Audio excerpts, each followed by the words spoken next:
જય સચ્ચિદાનંદ. જય સચ્ચિદાનંદ. Just a minute. Are you going to play? Yeah. मनोबुद्धि चंचलता बतावे जे काई दर्शो तेने जाने अचंचल आत्म प्रकाश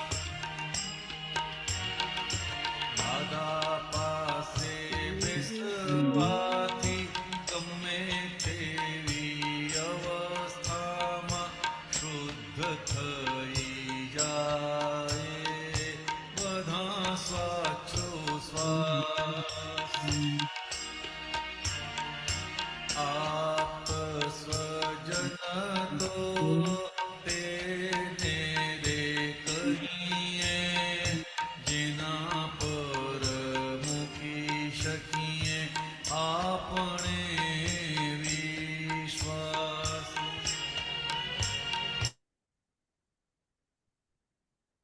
જય સચ્ચિદાનંદ.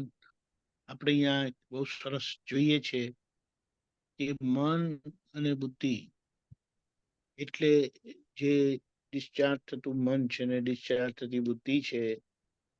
ચંચળતા એટલે જુદું જુદું બતાવે છે. એ કરતી નથી પણ એ બતાવે છે.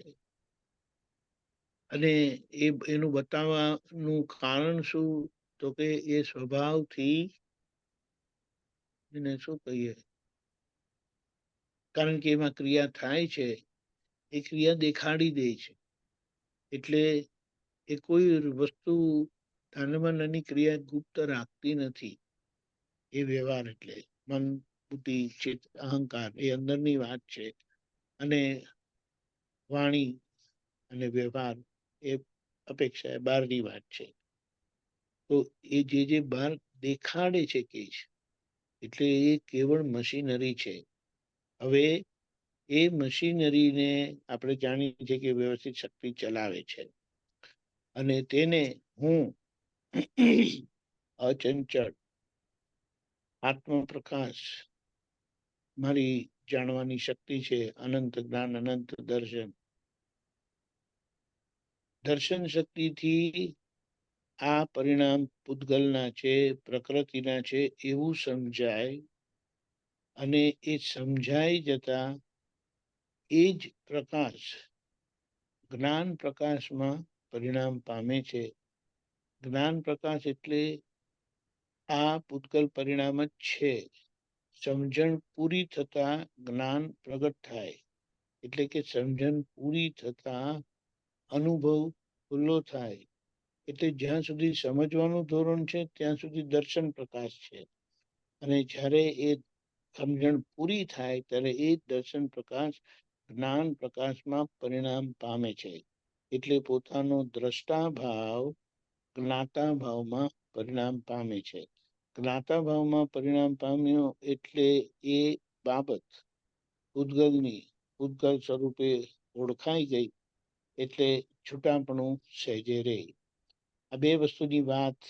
આખું બહારનો ભાગ મશીનરી છે.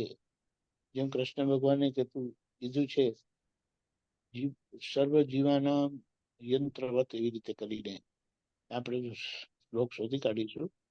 પણ યંત્રવત છે, એ મશીનરીમાં કોઈ કરતા નથી. એટલે આપણે વિચારીએ કે મારી આંખ કામ જાય છે કે મારી આંખ કામ જાય છે, ક્યાં ઉપર જાય છે કે જ્યાં જાય છે, એ આ મશીનરીનો ભાગ છે.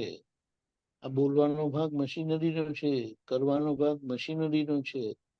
તેમાં મારો જીવવાનો ભાગ તો જેટલું જોયું એ સ્વરૂપે તેટલું હું જીવ્યો કહેવાય. એટલે દાદા પાસે બેસવાથી ગમે તેવી અવસ્થામાં, એટલે જેટલું દાદાની સીટ એટલે જ્ઞાનની સીટ ઉપર બેસીને મેં જેટલું જોયું, એટલે આ પૂતગલ પરિણામને જોયા કે આ પૂતગલ પરિણામ છે, આ મારા પરિણામ નથી.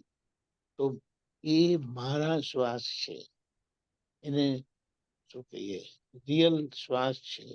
પેલા આ જે શ્વાસ લેવાય છે, શરીર જે લે છે, એ રિલેટિવ શ્વાસ છે. અને આપણે જે જોવા જાણવાના જે શ્વાસ છે આપણા, તે રિયલ શ્વાસ છે. એટલે અહીંયા કીધું કે બધા અશુદ્ધિના પરિણામ આ વ્યવહાર શ્વાસથી ખુલ્લા થાય અને નિશ્ચય શ્વાસથી એ બધા પરિણામને જોઈ લેતા અને નિશ્ચય સ્વરૂપ જીવતા મારા શ્વાસ એટલે રિયલના શ્વાસ એ બધા જોવા જાણવાના સ્વભાવના છે ને આત્મચારિત્ર કહે છે. એવા ભક્ત સ્વજન જ્ઞાની પુરુષ દાદા ભગવાન અને એમનું યોગ બળથી આપણને આ પ્રાપ્ત થયેલું છે. આખો દિવસ આ વાગોળતા અંદર થતું જશે, સમજણ પાકી થતી જશે અને સ્થિરતા આવતી જશે. આપણે આ પુરુષાર્થમાં રહીશું આખા દિવસ દરમિયાન. જય સચ્ચિદાનંદ.